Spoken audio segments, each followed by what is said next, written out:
Welcome to the Trauma Therapist Podcast. My name is Guy McPherson.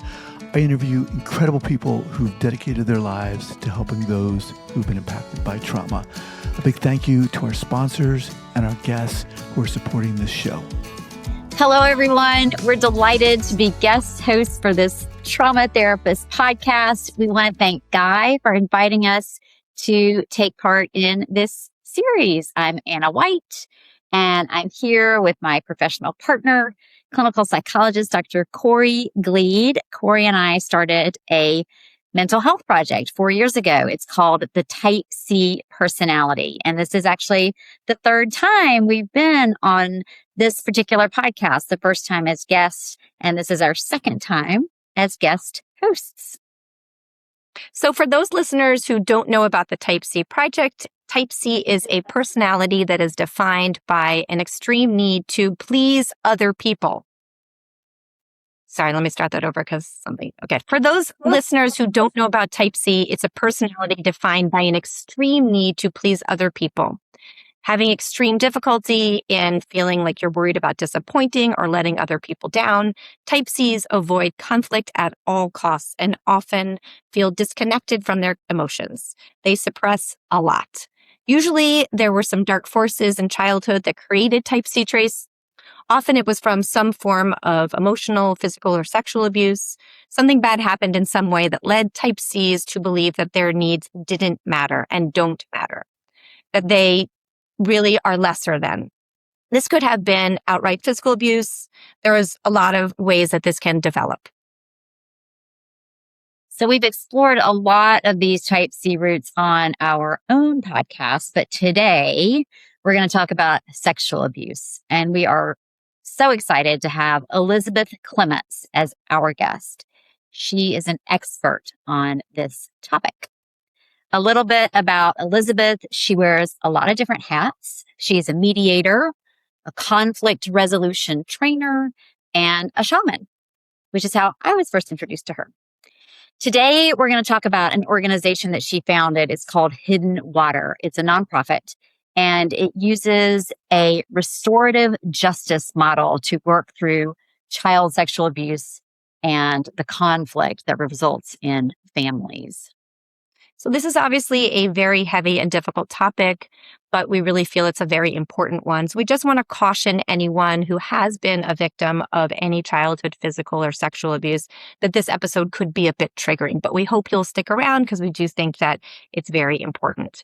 So first and foremost, thank you so much, Elizabeth, for coming on the podcast together and being our guest. We are very happy to have you here today. So we wanted to talk briefly. We wanted to just talk about Hidden Water. What is it? How does it work? And what led you to found it? Yeah, thank you for having me. I really appreciate it. I found it. So I was running the Community Mediation Center in Brooklyn and Manhattan, and we would get lots and lots of cases where neighbor disputes or family disputes or, maybe even criminal disputes, certainly housing conflicts. And so often we would get to the bottom, get into the conflict, the concrete part. And if you stayed in it long enough, you'd kind of come upon a child sexual abuse situation from maybe decades earlier. But how that dynamic from way back, having been unaddressed, was causing current day conflicts among the adults. And I realized, sometimes we would have very direct conflicts about that, foster mom and the kid against the mom who was harmed by the stepdad kind of thing. But a lot of times it was just housing disputes, or, financial disputes or different types of things. And so that I realized this is not a great venue for discussing that in this mediation that's supposedly about this sort of concrete issue. But really, all of this stuff was underneath it. And a different concrete issue would just keep emerging, because you're not really addressing the underneath. So that is what led me to look for a different process that would be able to actually directly address the child sexual abuse history. And oftentimes families have generations of that. And so I found restorative justice and started Hidden Water in our first circles were in 2016. And we started to see that, or I started to realize even in the mediation that like one person against the other is not a great way to address this, because it's actually a systemic issue, often, either in the family, on the family level, or in the community level. And you can't really address it, just letting those concrete conflicts bubble to the surface. You have to really get under it, and you can't do it the way the court does it, like this person against that person, because you're not really getting to the impact that happens to all people, whether you're the offender or the victim. All the people that are sort of in the blast radius, I sometimes say, are impacted, indirectly, but impacted. And they also perpetuate the dynamic going forward. Are people willing to participate in this process? It seems like the victim, of course, would want to be able to address these issues, but the perpetrator, I would think, would have a really hard time coming to the table, and maybe the other people that enabled it. So can you just maybe talk a little bit about that and how you can get everybody involved? Right. So we initially, or at least my idea initially, was to bring the whole family together. But then we realized that so much work, internal work, has to be done before you're even going to be able to have a conversation inside the family system, that's sort of next level. That's like the advanced class. And so we set up circles for people who were harmed under the age of 25, people who caused harm to someone under the age of 25, the non-offending caregivers or parents, and then the other people, other loved ones, which are usually spouses, who weren't around when it happened, but they're certainly in the blast radius now. Other siblings who may not have been harmed, or adult children who are being impacted by their parents not having dealt with this. So we have these 4 different groups, and we do circles with them alone so that they get the support and they get the understanding, and they can sort of explore how this event impacted them. So a lot of times the non-offending parents or other loved ones show up to say, what can I do for the victim, right? Or what can I do if my child caused harm? But it's really about, how did it impact you? How is it impacting you today? Like, where are you being negatively changed by this, and how are you playing in ways that are negatively impacting other people? So it's really about like that internal work. And then we find that if each person in a family, not each person, it could just be 2 people in a family system, 3, 4, do this work, this system changes, even if you don't put them all together.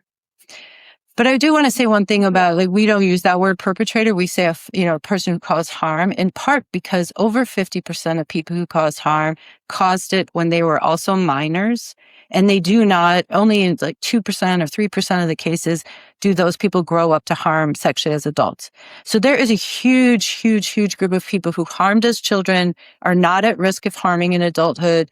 And they usually have harmed, their cousin or their sibling, somebody like that. And they are desperate to repair. And they want any way to be able to repair. And they need to be supported, because it's not an easy path to walk, to figure out how to be accountable, and make amends to somebody you love, who probably loves you too.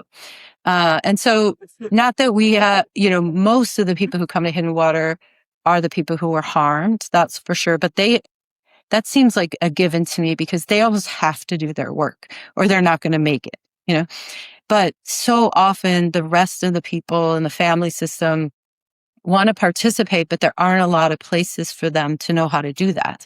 And so we have 200 people on our waiting list at every season. And so it's not an issue of like, we can't get people to come to the table. We don't have enough resources to serve all the people that want to come to the table.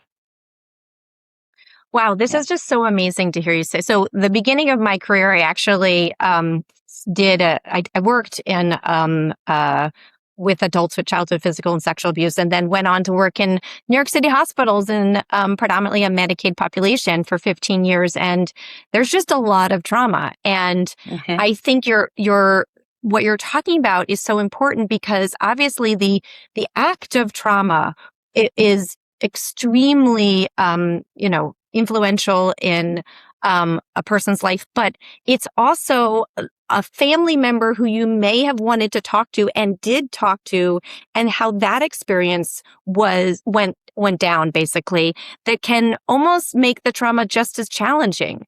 Right. Because a lot of times things were brushed under the rug, or family members didn't know how to respond. And that invalidating environment really exacerbates the traumatic response. And so I think that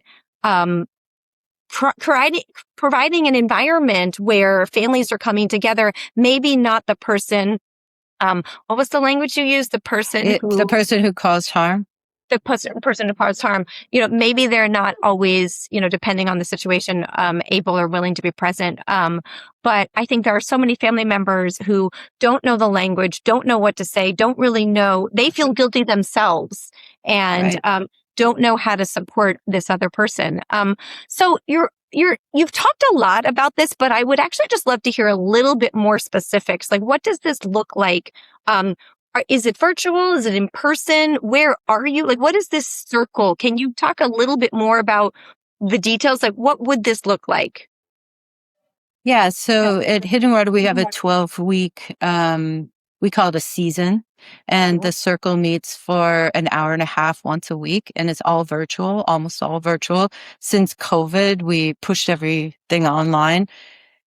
Partly because people who have been harmed might show up in New York City in person, but their family members are all over the world, because it's very common to move away from your family when you have that kind of dysfunction. And so we've always had to be online. So it's pretty easy to be online. And there's other benefits that we realize. So it's 8 people who all identify with that experience, not people that know each other. And so, let's just take non-offending parents, for example. They come to this circle. There's 8 of them. They may be the parent of someone who was harmed, someone who caused harm, or both, because it's very common for a sibling to harm a sibling. And they sit with other parents who have that same circumstance.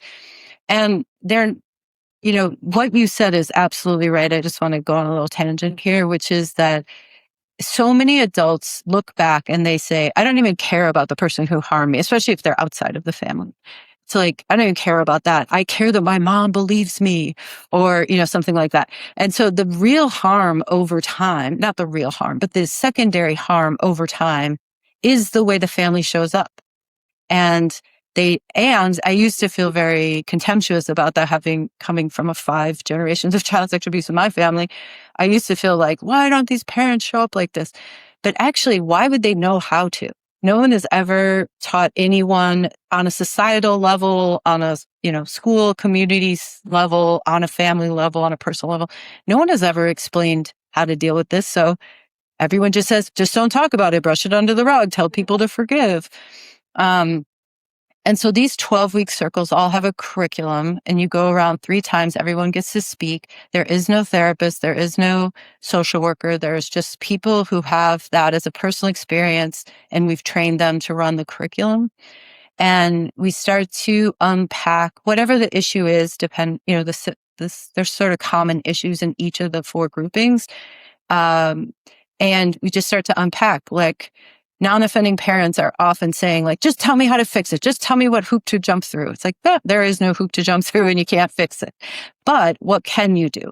And so there's sort of that unpacking of your own personal experience until you sort of come to this place where you realize, oh, okay, I know what's my role and how I should show up, what's not my role and how I shouldn't show up. And then they just go back into the family and start responding differently. And that makes a big difference.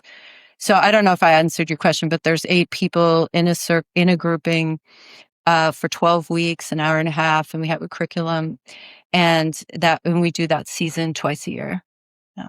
I would just be interested, if it's not too challenging, just to briefly mention, like, are there overall topics that get addressed in the curriculum? Is it almost like a table of contents? Are there some bigger, broader topics that you address during those weeks? Yeah, so I can give you like the quick overview. The first week we do, what we can call container building. We're introducing ourselves, we're getting to know each other. The second week we talk about what are sort of our group norms and guidelines for how we want to interact with one another. And then in my book that I wrote, there's the Path to Healing from Harm, which is like the core curriculum for Hidden Water. And we explain the sort of, we call it the Path to Healing from Harm. And it's 3 phases. And we try to start to identify where we are. And you're on, it's not linear, of course, but it's sort of a grounding framework for sort of understanding what are these different phases that we kind of bounce around in, and just accepting all 3 phases, but knowing that you're trying to move in this direction, not stay stuck in the first one. And then the rest of the weeks, each person takes a turn to talk for 10 minutes about this one question we ask, which is, what is the edge of your healing? And we realize that like, you don't have to just regurgitate the harm story over and over again. You actually have to say, in what way today is that harm that happened to me or in my family or I caused impacting my life right now? And so, for some people that's addiction. For some people that's people pleasing, caretaking, dissociating, having conflict with everyone, not having conflict with anyone, like all the ways in which those symptoms that grew out of the harm are playing out and disorienting your life right now. And so some people do want to tell the story, but that's not the question. The question is like, how do you see it in current day, wreaking havoc on your life or on your relationships? And so then each person has a chance to take a week and kind of do a deeper dive into what that is for them. And we always say that like, you're not healing from talking, you're actually healing from listening. And so when somebody shows up to do what we call their share, and you hear yourself in their share, that's when you start to feel less isolated, less alone. You realize things that might have taken you 100 years in therapy to realize, but that person came up with it and you were like, oh, I would have never thought of that. But that's me too, and so it seems that the group dynamic is what is healing, not, because there's so much isolation in child sexual abuse. And so to hear yourself reflected in someone else's different story is very healing. Yeah. You mentioned forgiveness, and we've been writing a book about type C, and we did a little bit about forgiveness, and it's a kind of a complicated topic. And so I'm very curious on, like, how do you think about forgiveness when it comes to child sex abuse? Yeah, I'm surprised I mentioned it because we always say in Hidden Waters, forgiveness is a swear word. Because it gets so weaponized by the other people in the family. Like, I've said I'm sorry so many times. I was a kid too. Why can't you just forgive? Or God teaches us to forgive. Or, like a lot of the people in the system think if you could just forgive, we could all go back to normal, right? And so that's why we say forgiveness is a swear word, because it's not really forgiveness. It's like, we want you to stop talking about this so we can stop having to worry about it, kind of thing. But of course, that's not how healing works. And so, we spend a fair amount of time in the other circles, not the one with the victims, but the other ones saying forgiveness is not the end goal. Like, the person who is harmed thriving in their life in the way they want is the end goal. And that may, for some people, be, reconciling with their sibling that harmed them. It also may be like going to court and finally taking that stepfather, to account in a legal system. It may be saying, I will not be going to family events with that uncle or that aunt or that grandparent. So it's really about what does the person who is harmed need, and how can the rest of the people support that so they can thrive? It's not really about forgiveness. And the other thing we always say about forgiveness is forgiveness finds you. You don't get to decide that you forgive. You could say, okay, fine, I forgive you. But if you're still feeling resentful, you're still getting triggered, and you're still feeling unseen, then you probably didn't, even if you said so. So often, like, I forgive you is, okay, I agree, I won't talk about it again. But like, true forgiveness is like letting it go. And, and that can happen, but it's not the goal.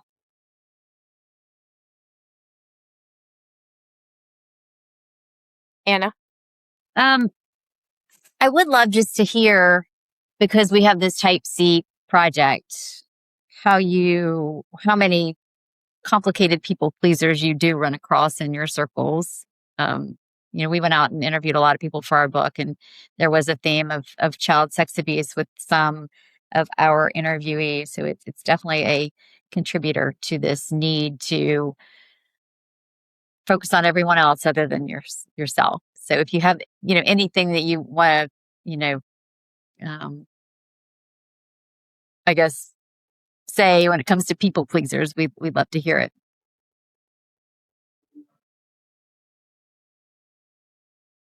Wait, Elizabeth, we cannot hear you. Did you press mute by accident? Huh. You can't hear me still? Good, now we can hear you. Now we can. Okay. Yeah. I'm sorry. Let me. Is there a better way to ask that question? I'm happy to do that again. Well, I think the main question is just, now we can't hear you again.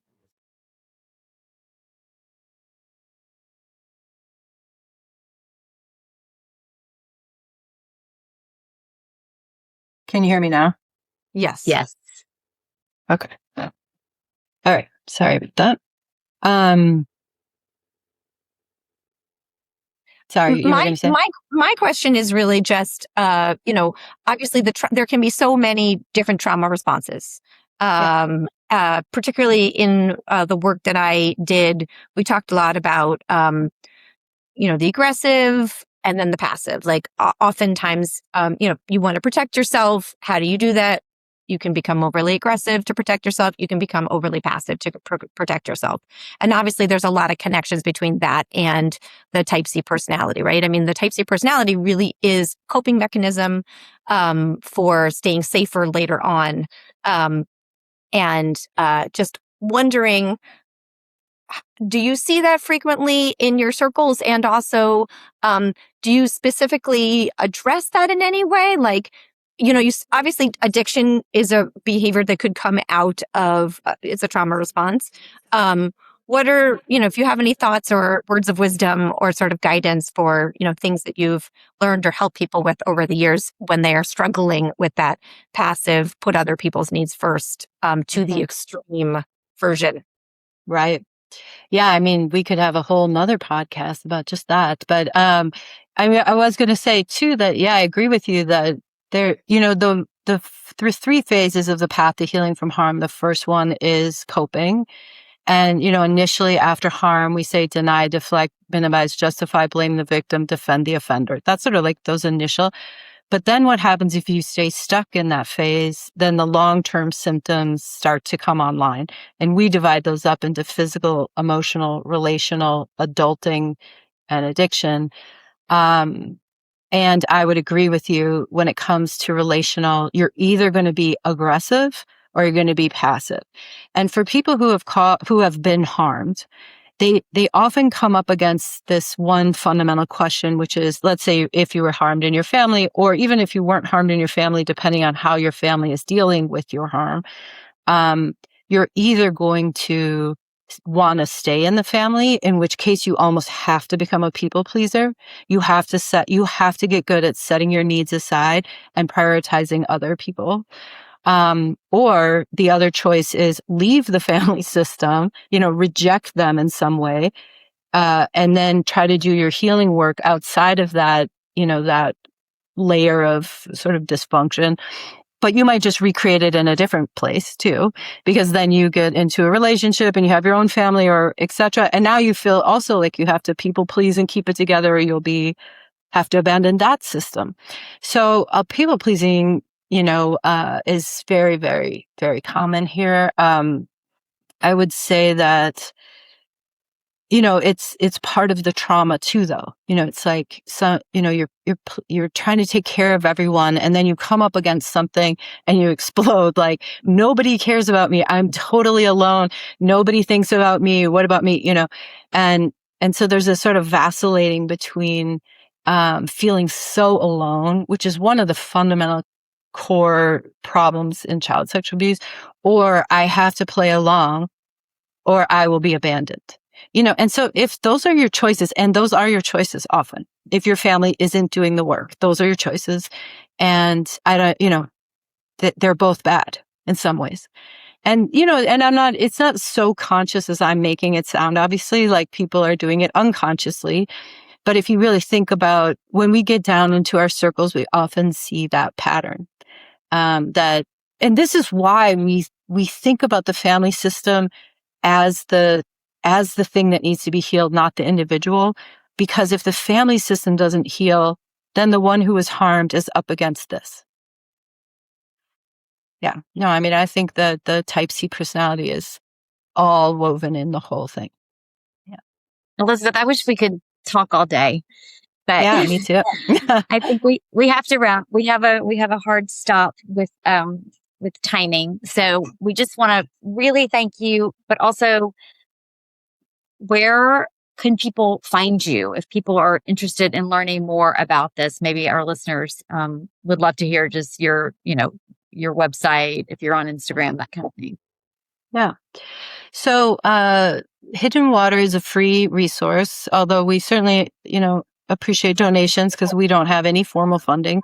We're running the whole thing. We always say the community, healing itself. And so it's really people inside the Hidden Water, but, outside. We have circles. Our website is www.hiddenwatercircles.org. And in July and in January, you can sign up for circles. Sometimes you have to be on the waiting list for a whole season, though, before you're going to actually get a spot. So please be aware of that. But you're welcome. And then I do want to just plug my book called Healing Together, A Family Guide to Healing from Sexual Harm. And I wrote this book for the other three groups, that so often the person who is harmed and is up against their family system, and they're having to do their own work and tell the other people in the family how to behave. And so the book is really for those other people in the family to be able to read what the person who is harmed is going through, what the different people in the different positions in the family are going through, and how can you think about this differently so that you can be a value add as opposed to neutral or, taking away from or causing inadvertent harm by behaving in ways. So you can find that book on my website, elizabethclements.com or planningchange.com. And that book is so often sent to the people in the family, because it's a really nice way to orient yourself about how you're thinking in a way that's actually causing more harm. Thank you for having me. I really appreciate all your great work, both of you. Well, I think this conversation is so important for so many people. And I think that your family work is crucial because, as I said, it is obviously the traumatic experience is traumatizing, but how the family deals with it at that moment and moving forward is such a huge component of the trauma response.